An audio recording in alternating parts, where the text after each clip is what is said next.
हरिः ओम्। नमस्ते रुद्रमन्यव उतोत इखवे नमः। बाहुभ्यामुतते नमः।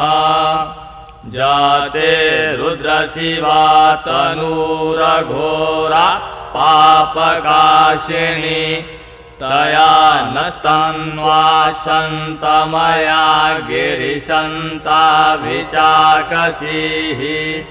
जामिखुङ्गिरिशन्तहस्ते विवर्खस्तवे शिवाङ्गिरित्रतां कुरु माहि ग्वंसीः।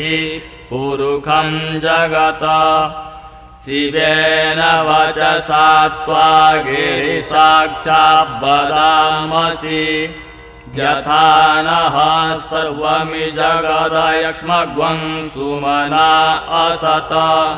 अद्य वोचदधिवक्ता प्रथमो देव्योऽधिशक।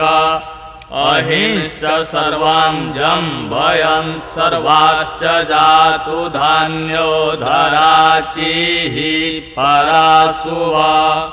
असौ जस्ताम्रो अरुण उत बभ्रुः सुमङ्गलः। ये चैनग्वं रुद्रा अभितो दिक्षु स्थिताः। सहस्रशो वै खग्वं हेड ईमहे।